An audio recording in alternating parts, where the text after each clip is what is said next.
Então vamos abrindo as nossas Bíblias no Salmo 42. Salmo 42.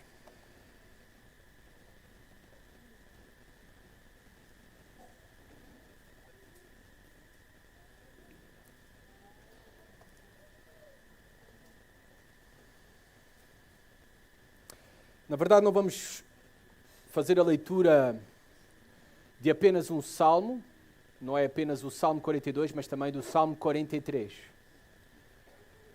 Então vamos fazer a leitura destes dois salmos, o Salmo 42 e 43. E para fazer a leitura da Palavra de Deus, eu vou convidar novamente os irmãos a colocarem-se de pé. Salmo 42 e 43. Diz assim a Palavra de Deus. Ao mestre de canto, salmo didático dos filhos de Corá. Como suspira a corça pelas correntes das águas, assim por ti, ó Deus, suspira a minha alma. A minha alma tem sede de Deus, do Deus vivo. Quando irei e me verei perante a face de Deus? As minhas lágrimas têm sido o meu alimento dia e noite, enquanto me dizem continuamente: o teu Deus, onde está? Lembro-me destas coisas, e dentro de mim se me derrama a alma, de como passava eu com a multidão do povo e os guiava em procissão à casa de Deus, entre gritos de alegria e louvor, multidão em festa. Porque estás abatida, ó minha alma? Porque te perturbas dentro de mim? Espera em Deus, pois ainda o louvarei, a Ele, meu auxílio e Deus meu. Sinto abatida dentro de mim a minha alma. Lembro-me, portanto, de ti, nas terras de Jordão, e no monte Hermon, e no outeiro de Mizar. Um abismo chama a outro abismo. Ao fragor das tuas catadupas, todas as tuas ondas e vagas passaram sobre mim. Contudo, o Senhor, durante o dia, me concede a sua misericórdia. E à noite comigo está o seu cântico, uma oração ao Deus da minha vida. Digo a Deus, minha rocha, por que te olvidaste de mim? Porque hei de andar eu lamentando sobre a opressão dos meus inimigos? Esmigalham-se-me os ossos, quando os meus adversários me insultam, dizendo, o teu Deus, onde está? Porque estás abatida, ó minha alma, porque te perturbas dentro de mim. Espera em Deus, pois ainda o louvarei a Ele, meu auxílio e Deus meu. Faze-me justiça, ó Deus, e pleiteia a minha causa contra a nação contenciosa. Livra-me do homem fraudulento e injusto, pois tu és o Deus da minha fortaleza. Por que me rejeitas? Porque hei de andar eu lamentando sobre a opressão dos meus inimigos.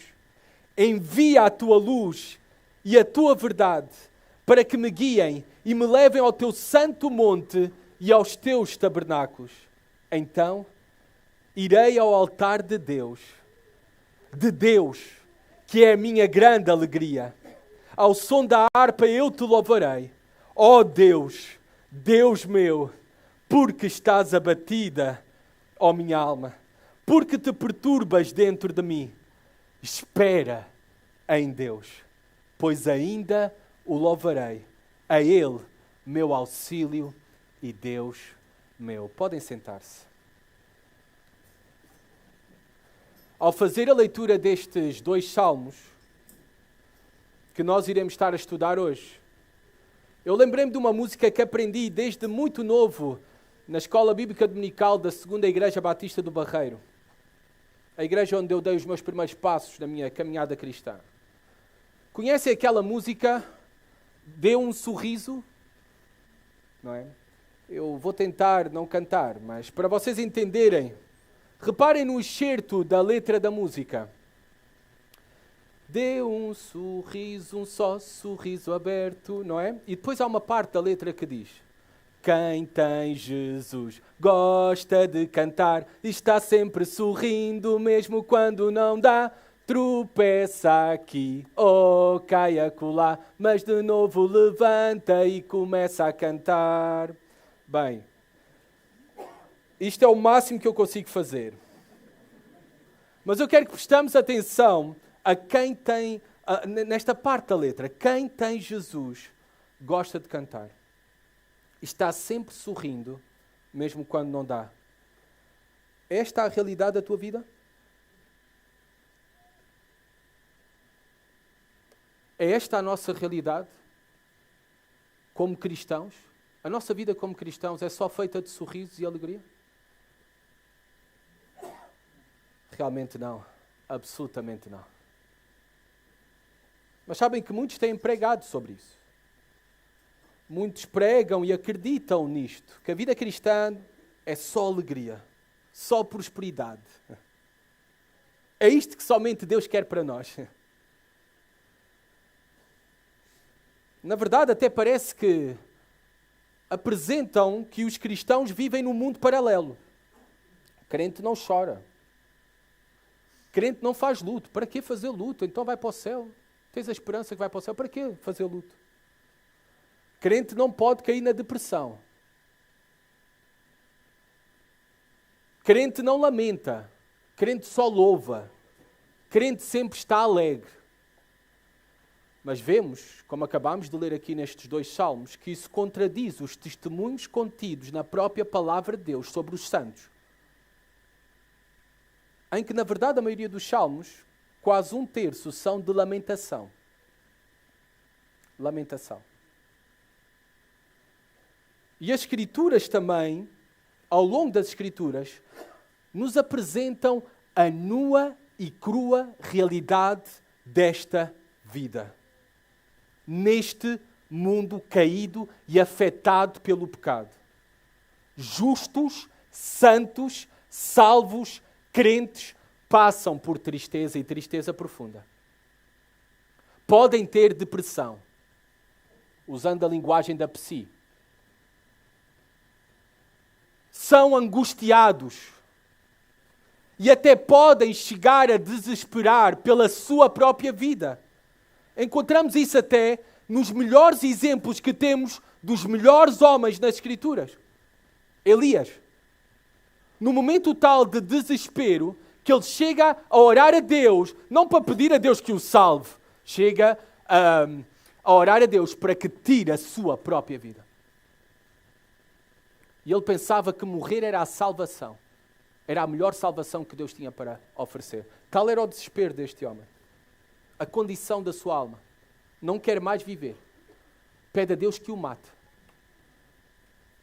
Nós temos outros homens que relatam este profundo estado de tristeza, angústia. Homens santos, homens excelentes, homens consagrados. Olhem as palavras do próprio apóstolo Paulo. Filipenses capítulo 2, versículo 27. Eu vou relembrar para vocês, não têm que abrir, mas as próprias palavras do apóstolo Paulo, que isto é possível. Com efeito, falando de Epafrodito, adoeceu mortalmente. Deus, porém, se compadeceu dele, e não somente dele, mas também de mim, para que eu não tivesse tristeza sobre tristeza. Paulo estava preso. Tristeza fazia parte da sua vida. E aqui até um ato de graça, que Deus não matou um amigo e colega e amado irmão para ele. Senão seria tristeza sobre tristeza. Mas, relembrando também o nosso próprio Senhor Jesus Cristo, o exemplo supremo que nós temos, passando por angústia. Mateus 26, 38. No jardim do Getsemane, vocês sabem isto, horas antes da crucificação, ele disse as seguintes palavras: a minha alma está profundamente triste até à morte. Ficai aqui e vigiai comigo. A minha alma está profundamente triste até à morte. Amados irmãos, deve ser esperado por nós como algo normal nesta realidade afetada pelo pecado, dentro de nós e fora de nós, que nós iremos sofrer. Que nós iremos cruzar vales de lágrimas nesta vida. Vales. Eu nem disse vale. Que nós iremos também atravessar vales da sombra da morte. E que nesses vales iremos cair em abatimento, em tristeza profunda, em angústia, em desânimo, em desencorajamento e até aquilo que muitos falam de depressão espiritual. Depressão espiritual. Há um título de um livro, um excelente livro, de Martin Lloyd-Jones, que era médico de origem e tornou-se pastor e pregador. Especificamente era cardiologista e escreveu este livro com este mesmo título, Depressão Espiritual. E ele vai falar sobre a depressão espiritual e a cura para a depressão espiritual através do Salmo 42 e do Salmo 43. É possível isso acontecer. É possível talvez que tu estejas assim. Nesta condição. E sabe, eu quero ter uma palavra de esperança para ti, de consolo primeiro. Repara todos os exemplos que tu tens na Bíblia. Não és um bicho raro. Não necessariamente tu estás assim por causa da tua falta de fé, como pregam alguns. Não necessariamente tu estás assim por causa de pecado na tua vida. Na verdade, o Senhor tem propósitos para nós por meio do sofrimento. Tem propósitos maravilhosos para nós por meio do sofrimento. Eu até atrevo-me a dizer que é por meio do sofrimento que nós alcançamos maior prosperidade espiritual. Uma vida cómoda, confortável, enfraquece-nos espiritualmente. Repara, é muito diferente aos pregadores da teologia da prosperidade. Que a vontade de Deus é que te cure. A vontade de Deus é que tenhas o melhor emprego. A vontade de Deus é que compres uma casa maior. Um carro 0 km. Deixa-me dizer-te para ti que a vontade de Deus sempre é melhor e talvez a vontade de Deus seja que tu atravesses vales de lágrimas e da morte. Mas lá irás encontrar a Deus de uma maneira única e especial. E será a verdadeira prosperidade para a tua vida. Não prosperidade material, que morre aqui, mas prosperidade espiritual, que é por toda uma eternidade. Vamos então olhar primeiramente para o contexto deste salmo em que é escrito. Facilmente nós identificamos, porque ele nos vai ajudar a como lidar com o sofrimento, com a tristeza, com a depressão espiritual. E qual a cura para o mesmo? Ou, na verdade, tu até aqui nestes salmos, tu não terminas com um final feliz. Terminas com um final de esperança, mas não com a resolução. Mas é de exemplo para nós. Exemplo que eu espero que seja para ti, se te encontras nesta condição, a tua alma. Reparem que eu juntei esses dois salmos, porque eles não são salmos separados. Isso está nas nossas Bíblias. É uma divisão errónea que aconteceu de um excelente trabalho que fizeram, graças a Deus, para dividir as nossas Bíblias por capítulos. Mas esses salmos é um só salmo. E é muito fácil chegar a essa conclusão.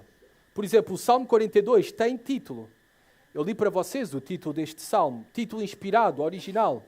Ao mestre de canto, salmo didático dos filhos de Corá. O Salmo 43 não tem título. Do salmo, aqui começa uma nova secção. Vocês sabem que o livro de Salmos está dividido em 5 livros. Nós já tivemos a estudar vários salmos do livro 1 e hoje estamos a iniciar o livro 2 de Salmos, que começa aqui, do Salmo 42 até ao Salmo 72. O primeiro livro foi Salmos de Davi. Praticamente todos eles escritos por Davi. E agora, nesta transição para um segundo dos 5 livros que estão presentes, 5 coleções presentes no livro de Salmos, então começa aqui com o Salmo 42 e 43, que vocês sabem que são um único salmo. E apresenta aqui novos autores. mencionados aqui, filhos de Corá.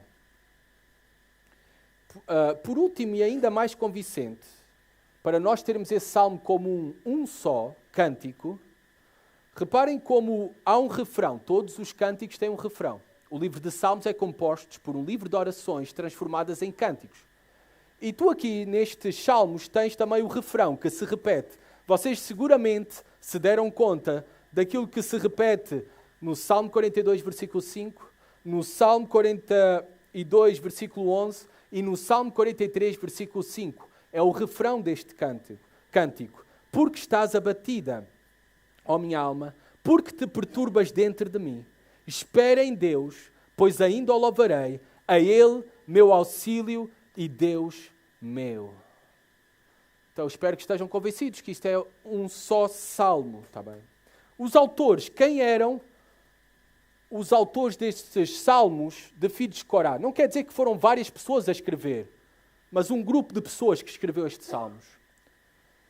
E esses autores são identificados como filhos de Corá, provavelmente são aqueles que estão mencionados no livro de 1 Crônicas, capítulo 6, capítulo 15, capítulo 16, capítulo 25, em que vemos que esses filhos de Corá eram levitas, ou seja, levitas que foram instituídos por Davi para conduzir o louvor no tabernáculo ainda, antes do templo. Eram aqueles que guiavam o povo à adoração a Deus. E então este salmo, que tem o refrão identificado ao final de cada uma das suas estrofes, tem 3 estrofes, é escrito por um levita que está privado da sua adoração no tabernáculo. Não sabemos os motivos. Mas é algo que o tem profundamente angustiado. Mas não é a única coisa que angustia a sua alma. E ele escreve este salmo. Então vamos ver aqui claramente 3 estrofes. E vamos olhar primeiramente para a primeira estrofe, que vai do versículo 1 até ao versículo 4, e se queres incluir o refrão, não é? Que se repete ao final de cada estrofe, o versículo 5. O que é que nos ensina o salmista, que tem a alma perturbada, em depressão espiritual, em angústia, em abatimento da sua alma? O que é que ele nos ensina de como deve ser o nosso comportamento? Qual deve ser a nossa atitude? Qual deve ser a nossa ação? Primeiramente, nesta estrofe, a mensagem de Deus para nós, por meio deste salmo, é: busca intensamente a Deus. Quando te encontrares assim, se estás assim, busca intensamente a Deus. Reparem, versículo 1. Como suspira a corça pelas correntes das águas, assim por ti, ó Deus, suspira a minha alma. A minha alma tem sede de Deus, do Deus vivo.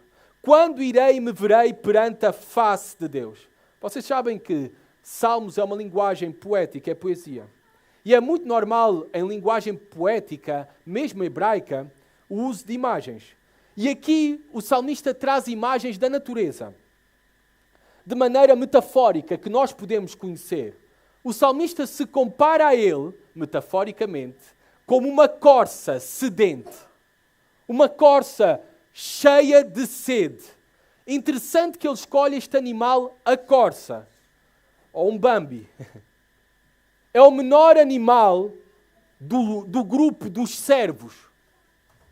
É efetivamente a espécie dos cervos mais frágil e também a mais ágil. Agora, ele escolhe este animal com estas duas características, fragilidade e agilidade, com propósito, para expressar algo profundo que era a condição da sua alma. Primeiramente, era assim que o salmista se sentia, frágil. Muito frágil. Era assim que ele se sentia. E ainda oferece uma imagem mais intensa da sua fragilidade e necessidade. Ao referir-se sendo uma corça sedente, estando numa condição sedente, a sua alma. Uma corça desesperada por água para refrescar-se, para revigorar-se. Num ambiente que nós sabemos, naquele contexto, naquela região, tipicamente árido, e de altas temperaturas. Tudo isto são imagens para nós, pelo expressar qual era a real condição da sua alma. De abatimento, de angústia, de depressão. Podemos entender com isto que o salmista está numa condição muito frágil e de grande necessidade espiritual. Mas qual é a outra característica de uma corça? A agilidade. E é nesta condição de fragilidade que ele também é rápido, ágil, pronto para buscar a Deus intensamente, para saciar a sua sede espiritual, que sabe que a sua alma só pode ser saciada e satisfeita em Deus. Assim também nós devemos ser. Em momentos de grande angústia e de grande abatimento das nossas almas, devemos ser ágeis em correr para Deus. Em correr para Deus. Em correr para Deus. Assim por ti, ó Deus, suspira, anseia, deseja a minha alma. Reparem que o sofrimento aqui, o estado de abatimento da sua alma, em vez de o afastar de Deus, o fazia ainda desejar mais a Deus. E este é um dos propósitos, dos maravilhosos propósitos que Deus tem por meio do abatimento das nossas almas. É que nós nos aproximemos mais dele. Que nós possamos ter mais sede dele. Da comunhão com ele. De buscá-lo a ele. Esse é o propósito. Ele nos deixa aqui, o salmista, uma resposta exemplar de qual deve ser a nossa atitude, postura, quando estamos a sofrer. Quando estamos em depressão espiritual. Muitas vezes, nós não sabemos a causa. Não sabemos porque é que estamos assim. Não há análise ao sangue. Não há. Não há ataques na cabeça. Porquê este abatimento da alma? Determinar. Não sabemos muitas vezes. Sabemos sim aquilo que devemos fazer. Se estamos nesta condição, busquemos intensamente a Deus. Nos aproximemos de Deus. Tal como o salmista. A minha alma tem sede de Deus, do Deus vivo. Todos nós sabemos a importância da água para os nossos corpos, para a vida. Os benefícios que tem para nós da água.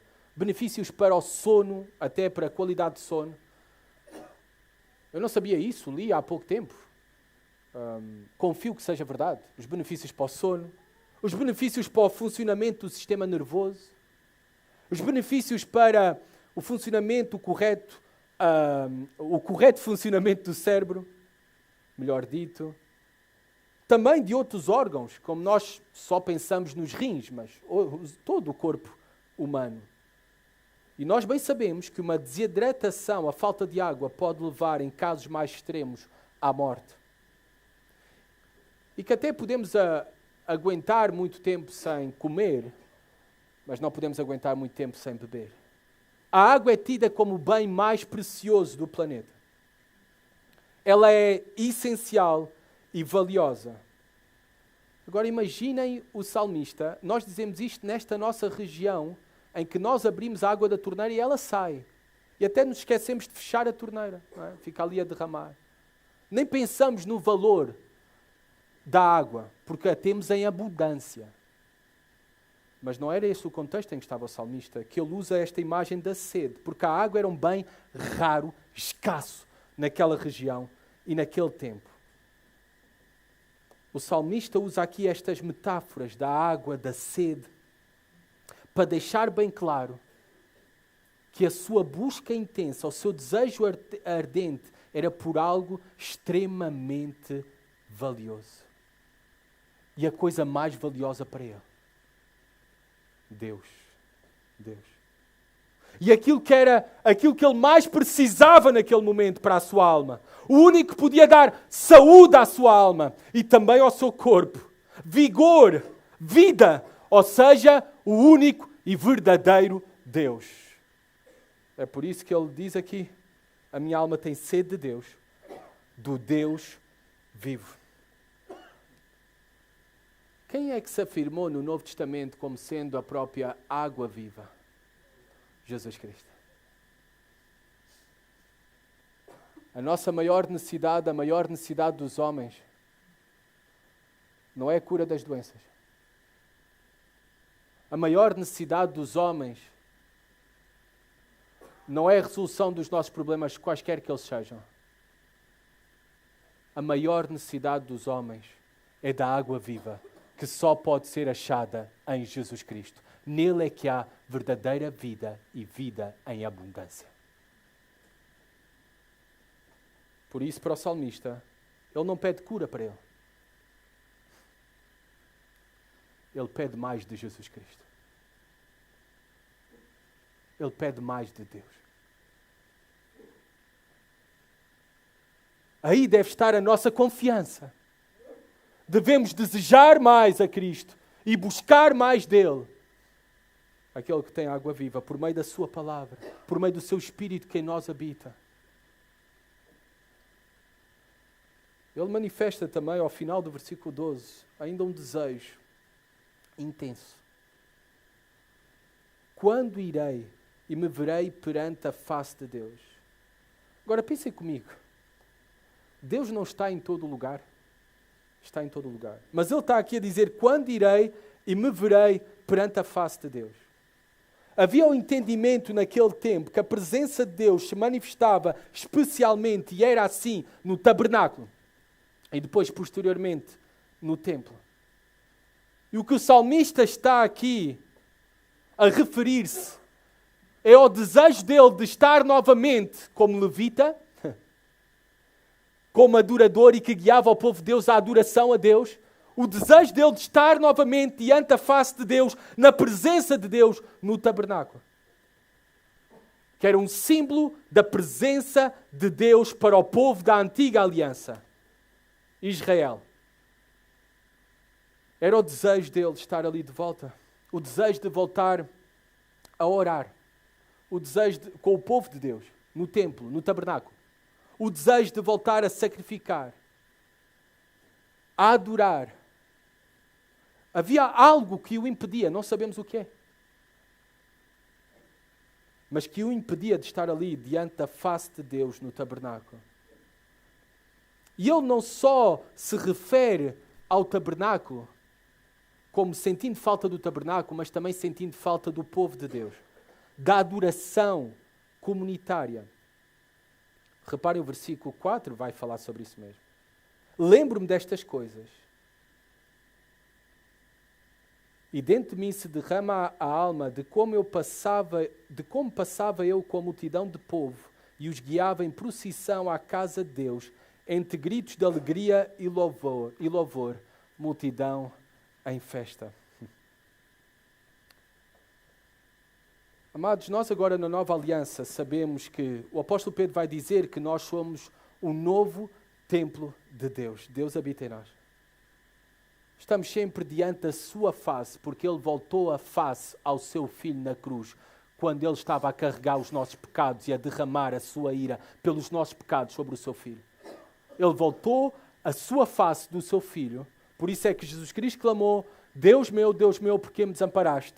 Para que nós agora estejamos sempre diante da sua face e sejamos até o novo templo em que Ele habita e manifesta a sua glória. Que nós também possamos ter este mesmo desejo intenso pelo salmista de receber mais de Deus, de desfrutar de uma maneira mais profunda da sua presença em nós, não apenas de maneira individual, mas comunitária. A igreja. A igreja. A igreja é onde habita Deus. A igreja é onde age Deus. E o que mais necessitamos em momentos de abatimento da nossa alma não é deixar de vir à igreja. Não é o que a depressão te diz para te isolares e te fechares no teu quarto. O que mais deve desejar e buscares é estar na presença de Deus e onde Deus age, na igreja, o novo templo de Deus. Versículo 3, reparem a condição do salmista. As minhas lágrimas têm sido o meu alimento dia e noite. Enquanto me dizem continuamente, o teu Deus onde está? Reparem o estado em que ele está.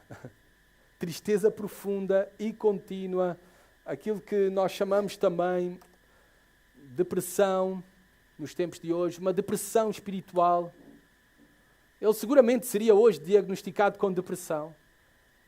Seguramente seria receitado algum medicamento antidepressivo. Mas repara que ele também tem uma causa para toda essa tristeza. E nós temos que identificar as causas também para o abatimento da nossa alma. E a causa ele menciona aqui no versículo 3 também, uma das causas.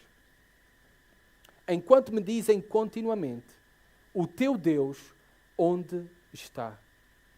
Não bastava o salmista estar profundamente abatido pela sua situação que nós não conhecemos qual era especificamente, mas a sua fé também estava a ser atacada. O teu Deus onde está? Estas perguntas dos seus inimigos. Talvez perguntas até, talvez de algum familiar, vizinhos. O teu Deus onde está? E quantas vezes quando nós estamos a passar por alguma crise, angustiados, abatidos, que nem sabemos explicar o que estamos a sentir. E vêm pessoas perguntar, onde é que está a tua fé? E Deus não faz nada por ti, seguramente fizeste alguma coisa de errada, estás em pecado. Foi assim os amigos de Jó. Agora deixa-me dizer-te que os amigos de Jó estão registados nas Escrituras para dar-nos exemplo de como nós não devemos ser como amigos. Os ataques do inimigo à nossa mente, às vezes até no silêncio, do inimigo principal das nossas almas. Ele nem precisa de instrumentos humanos. Às vezes essa pergunta salta-nos quando estamos em profundo abatimento, tristeza, angústia. O teu Deus onde está? O diabo quer destruir, sobretudo, a nossa fé. A nossa fé. E uma maneira de destruir a nossa fé é atacar o caráter de Deus, o nosso relacionamento com Deus. O agir de Deus nas nossas vidas. E muitas vezes ele também tem os seus próprios agentes para o fazer. O salmista identifica estes mesmos agentes do diabo para destruir a sua fé. Esta é uma das perguntas mais terríveis, perigosas e tentadoras que a nossa alma pode sofrer quando estamos em angústia. Porque ela nos faz duvidar que Deus é favorável a nós. Ela nos faz duvidar que Deus está conosco, que Deus nos ama, que Deus se importa contigo, que Deus é soberano sobre tudo e sobre todas as coisas da nossa vida, inclusive no nosso sofrimento. Nos faz duvidar, onde está o teu Deus? Essas perguntas vão surgir, talvez estão a surgir na tua alma, no teu coração. É os ataques do inimigo. É os ataques do inimigo. Do qual tu não deves de ouvir. E para responder à pergunta, onde está o teu Deus? Olha para a cruz. Olha para Jesus Cristo. Porque Ele veio para estar connosco para todo o sempre. Para reconciliar-se connosco para todo o sempre. Nunca duvides da sua presença, do seu amor. Mesmo na noite mais escura da tua alma, não duvides que Ele é por ti. E como diz Romanos 8:28, todas as coisas cooperam para o bem daqueles que amam a Deus.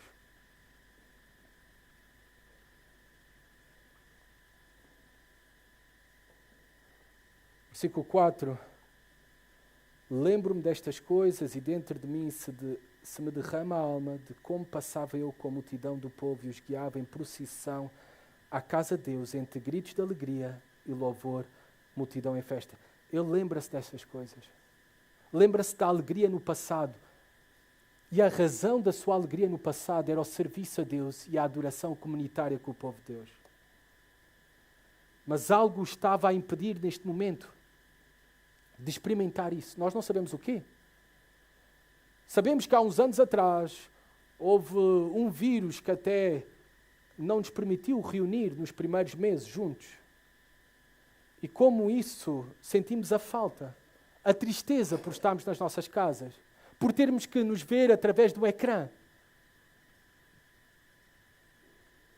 Como a nossa alma se derramou, assim pensem, lembrando-se dos últimos anos, pensem na condição em que o salmista também se encontrava, com esta saudade. Os seus gritos de alegria e louvor no encontro comunitário com o povo de Deus agora foram substituídos por tristeza e gritos de angústia, de lamento, de lamento. E isto pode acontecer a nós. Mas devemos de buscar, como no versículo 5 vemos aqui, pregar às nossas próprias almas, buscar as causas para o abatimento da nossa alma, falar com a nossa própria alma à luz de Deus, do Deus da palavra e da palavra de Deus. Versículo 5 diz: porque estás abatido, ó minha alma, porque te perturbas dentro de mim. Espera em Deus, pois ainda o louvarei, a Ele, meu auxílio e Deus meu. Ele pergunta à sua própria alma. Isto, o que ele está a fazer aqui é autoaconselhamento bíblico. É autoconfrontação da sua própria alma. Ele não foi a um terapeuta, naquele tempo não havia terapeutas. Ele falou com a sua própria alma. Ele buscou a causa para o seu abatimento. A sua tristeza. Sempre há uma causa. Sempre há uma causa. Ele fez aconselhamento bíblico com ele mesmo, começando esse aconselhamento bíblico com boas perguntas para discernir as suas emoções e sentimentos corretamente. Boas perguntas são fundamentais. Quando tu estás a sentir a tua alma em desespero, em angústia, em depressão, não encontres todas as respostas, porque não vais encontrar num diagnóstico médico ou numa caixa de medicamentos. Pergunta à tua própria alma. Sabes porquê? Porque tu és um ser físico e um ser espiritual. Foi assim que Deus nos criou. E há uma realidade psicossomática. E não podemos ignorar isto, o psico, a alma, esta realidade. O salmista não ignorava e, como bom conselheiro bíblico, um bom conselheiro bíblico faz boas perguntas. Boas perguntas são fundamentais.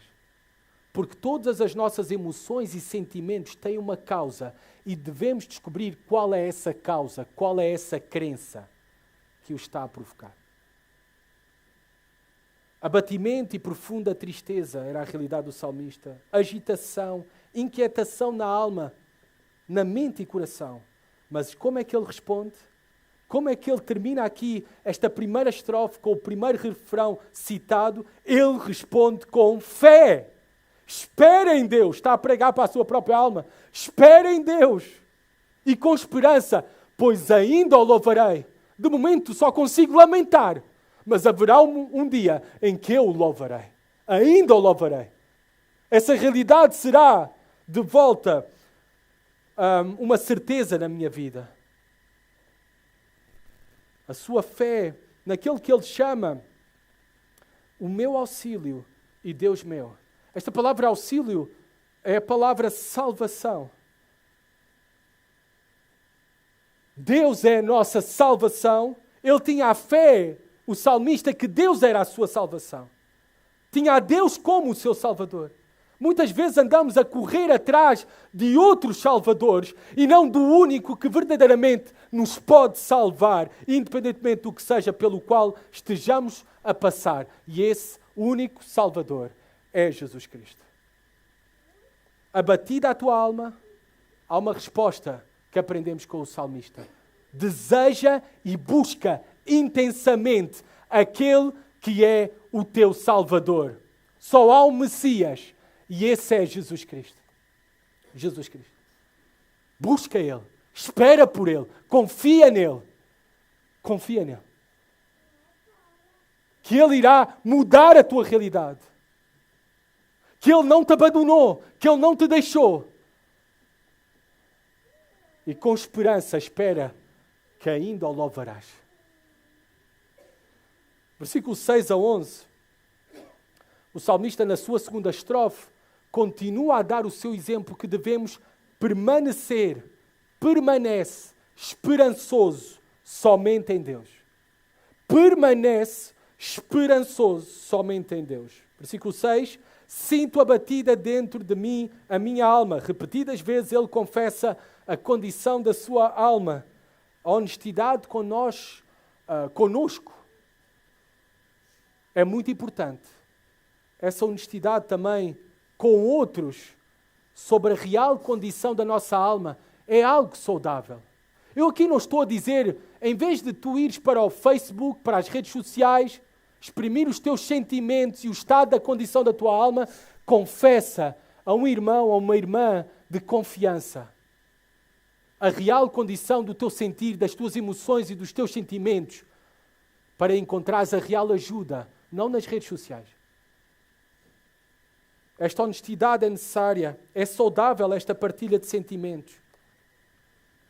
É saudável também porque não vale a pena nos armarmos em super-heróis. Na vida cristã não há super-heróis. E se há um super-herói, é somente Jesus Cristo. Super-heróis é nos filmes. Na realidade em que nós temos desta vida, todos nós, cada homem e cada mulher que está presente aqui no salão, tem necessidades. Caímos. Nos desesperamos. Temos medo. Ansiedade. Choramos. Sofremos. Questionamos Deus. Mas a solução é-nos apresentada pelo salmista. Necessitamos de Deus, mas ele agora também está confessando a condição da sua alma, porque nós necessitamos uns dos outros também. Necessitamos uns dos outros. Aliás, ele menciona esta falta pelo povo de Deus e pela adoração comunitária. No versículo 6. Lembro-me, portanto, de ti, nas terras de Jordão, e no Monte Hermon, e no outeiro de Missar. Está presente a distância em que ele estava, todas essas regiões ficam ao norte de Jerusalém. Ali na região do norte da Galileia, bem a norte. Ou seja, o salmista está a dizer, eu estou longe de Jerusalém. Eu estou longe do tabernáculo. E eu tenho saudade de estar ali com o povo de Deus.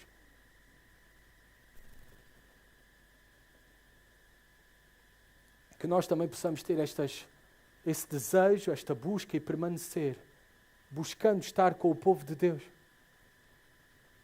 É um recurso da graça para as nossas almas necessitadas, a igreja. É um recurso da graça. Às vezes não é para falarmos nada quando estamos juntos, é somente para estarmos juntos. Chorar juntos, abraçar em silêncio. Não fazer o que os amigos de Jó fizeram. Nos primeiros dias foram excelentes. Silêncio. O problema foi quando começaram a falar daquilo que não entendiam. Nós estar juntos, e esse desejo que o salmista tem, e essa necessidade, é algo que ele também nos apresenta para nós, que é algo que devemos buscar, desejar e permanecer. Versículo 7, porque temos que avançar. Um abismo chama a outro abismo, ao fragor das tuas catatupas, todas as tuas ondas e vagas passam sobre mim. Agora mais um elemento da natureza que é-nos apresentado aqui como imagem, como metáfora da condição da sua alma, da realidade da sua vida. Escuro, ele está aqui a comparar-se que ele foi lançado num oceano escuro, agitado e profundo. Todas as tuas ondas e vagas passaram sobre mim. Onda sobre onda. E há momentos assim na nossa vida, parece que todos os problemas vêm juntos. E somos engolidos pelos mesmos. E não sabemos o que fazer. Nem temos soluções para os mesmos. É nesta condição que o salmista se encontra. E se passaste por tristeza profunda já na tua vida, por angústia, por depressão espiritual, por esta realidade, tu sabes muito bem do que o salmista está a sentir e do que está a falar. Por isso é que ele usa esta imagem. Tu sabes muito bem. Todas as tuas ondas e vagas passaram sobre mim. Mas eu acho fascinante algo aqui. A fé do salmista sempre presente, respondendo com fé.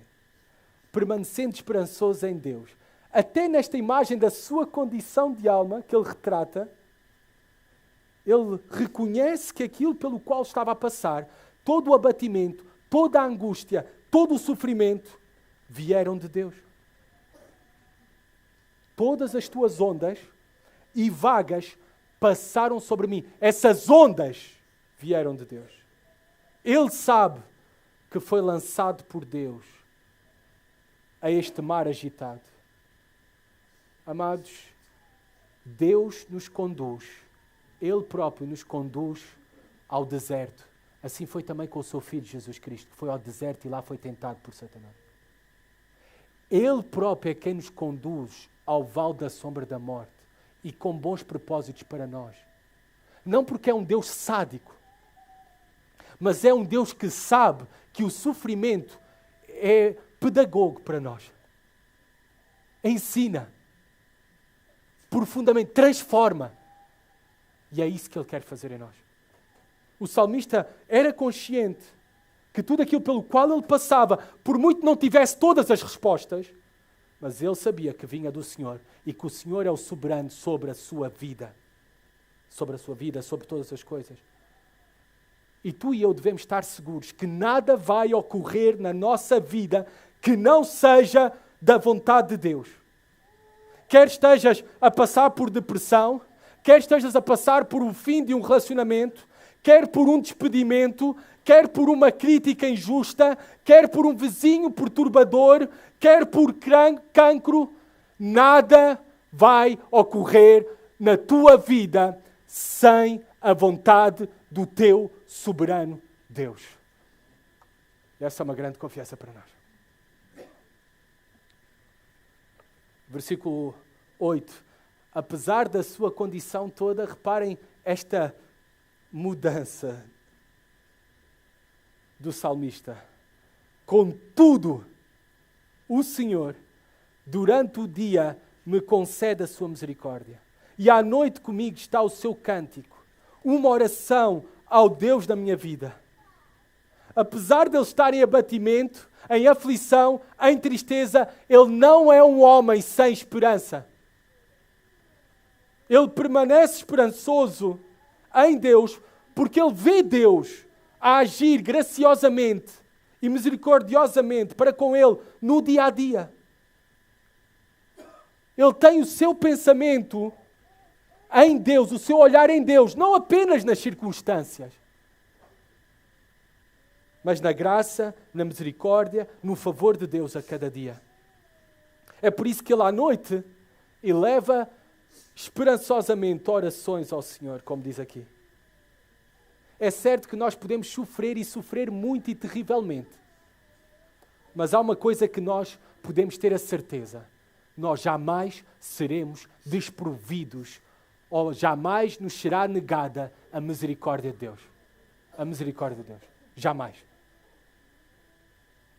Ele é quem dá a graça que necessitamos para suportar cada dia. Por isso a nossa confiança e esperança deve estar somente nele. Não é tirar a toalha ao chão. É combater este bom combate da fé. Em Deus. Na graça de Deus. Na fé na graça de Deus. Na misericórdia de Deus. Na fidelidade de Deus. No amor de Deus. É o que nós também devemos fazer. Versículo 9 e 10. Novamente ele pregando à sua própria alma. Digo a Deus, minha rocha. Por que te olvidaste de mim? Por que hei de andar eu lamentando sobre a opressão dos meus inimigos? Esmigalham-se os ossos quando os meus adversários me insultam, dizendo, o teu Deus, onde está? Reparamos que o salmista se refere a Deus, cheio de fé e confiança, a Deus como a rocha da sua vida. Independentemente da circunstância pela qual estava a passar, ele sabia que a sua rocha, o fundamento da sua vida, o alicerce da sua vida, o refúgio da sua vida, era Deus e unicamente Deus. Que nós podemos ter essa mesma certeza e esta mesma confiança.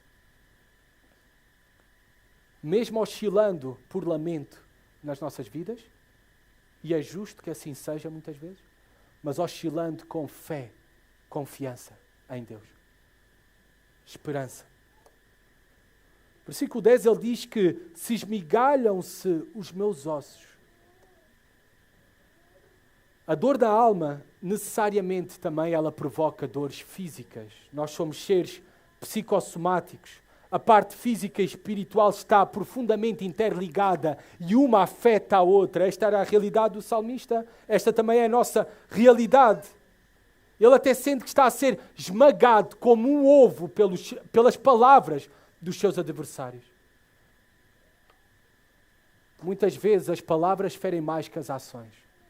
Tem mais poder para destruir as palavras do que as ações.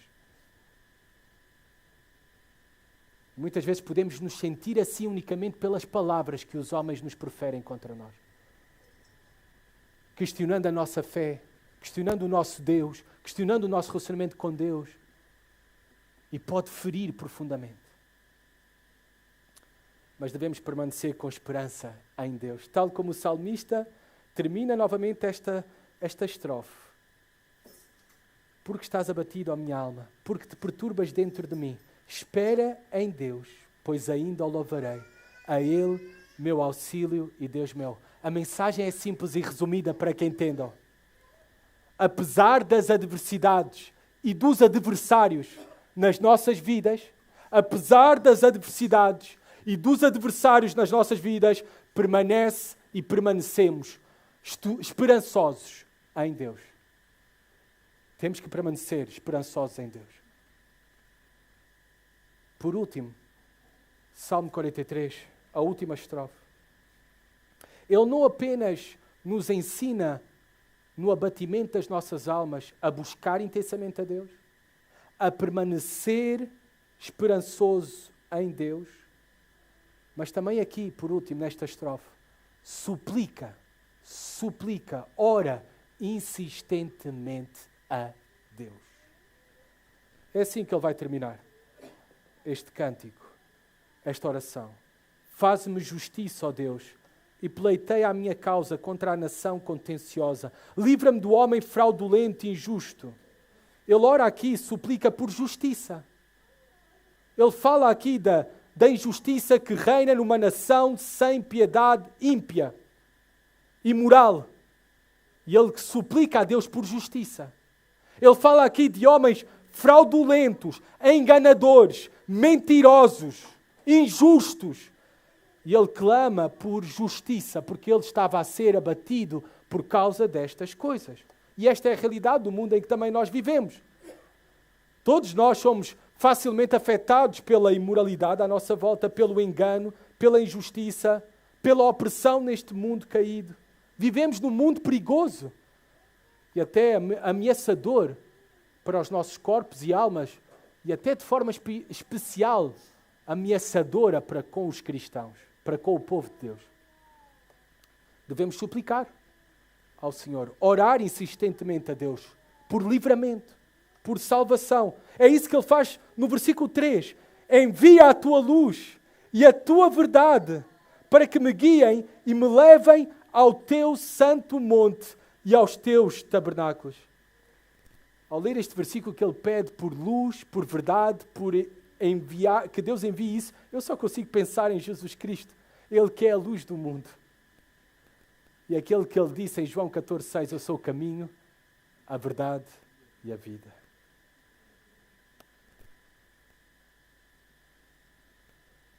E Deus já enviou a luz ao mundo. E já enviou a verdade para nós, por meio de Jesus Cristo. E por isso nele nós temos vida. E podemos ter vida em abundância. Mesmo nesta realidade caída, podemos experimentar e provar a vida de Deus em nós e todos os seus benefícios. Que maravilhosa esperança nós temos. Mas devemos continuar a orar insistentemente a Deus por salvação, por libertação. Para que então terminemos como o salmista. Então, versículo 4 e 5. Então irei ao altar de Deus, que é a minha grande alegria. Ao som da harpa eu te louvarei. Ó Deus, Deus meu. Porque estás abatido, ó minha alma? Porque te perturbas dentro de mim? Espera em Deus, pois ainda o louvarei. A Ele, meu auxílio e Deus meu. Não há resposta às orações do salmista.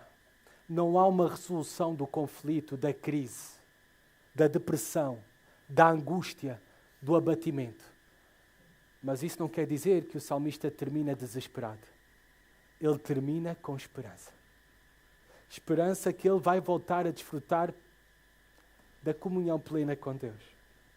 Que ele vai voltar a sentir, porque agora está a ser governado por sentimentos e emoções de tristeza, de angústia, de desespero. Mas ele termina com a esperança que voltará a sentir alegria nele. E na adoração comunitária no tabernáculo com o povo de Deus novamente. E por isso ele termina novamente com estas palavras de esperança para a sua própria alma e que deve ser também para as nossas próprias almas. Espera em Deus, pois ainda o louvarás. A Ele que é o teu Salvador e o teu Deus, o nosso Deus. Esperemos em Deus com fé e esperança, como o salmista.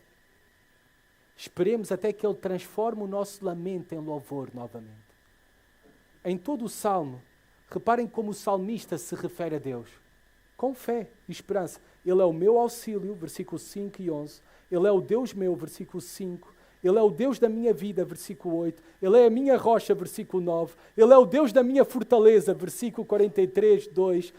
Ele é a minha grande alegria, versículo 43, 4. Ele é o Deus meu, o meu Salvador. Termina assim, versículo 4 e versículo 5.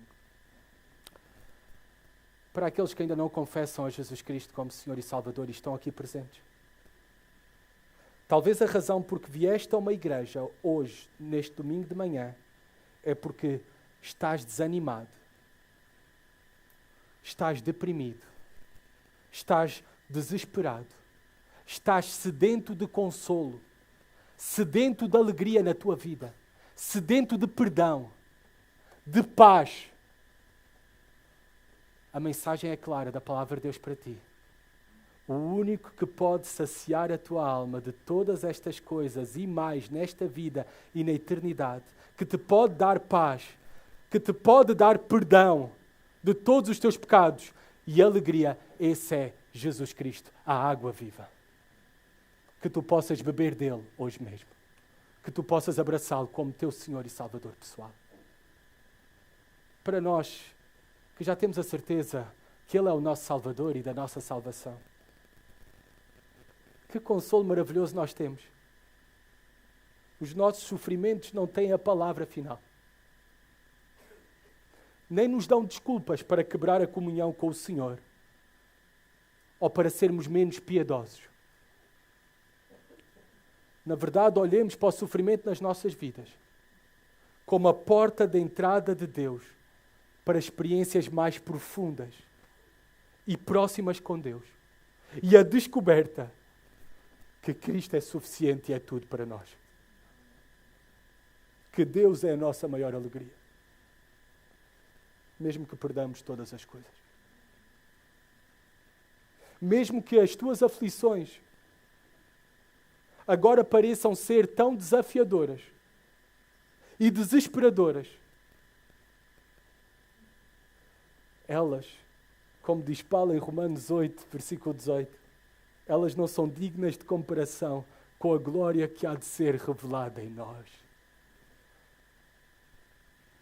Confia no teu Deus, no Deus da tua salvação, em Jesus Cristo. Confiemos que Ele irá graciosamente sustentar-nos e carregar-nos através da nossa dor, abatimento e sofrimento nesta vida, até ao dia em que Ele nos conduza finalmente para a plenitude da sua presença, onde não haverá mais morte, luto, choro ou dor, e onde o louvaremos para todo o sempre, juntamente com a grande multidão do povo de Deus. Maravilhosa esperança nós temos. No final, iremos triunfar e iremos louvar. Oremos. Senhor, obrigado, Pai, pela Tua palavra e a maravilhosa confiança e esperança que nós temos por meio que Tu és o nosso Deus e Tu já nos deste o nosso Salvador, Jesus Cristo. E por isso temos a esperança que iremos triunfar no final de todas as coisas e iremos louvar-Te para todo o sempre. E isso juntamente com a grande multidão da família de Deus. Que maravilhoso será, Pai, esse dia. Amém.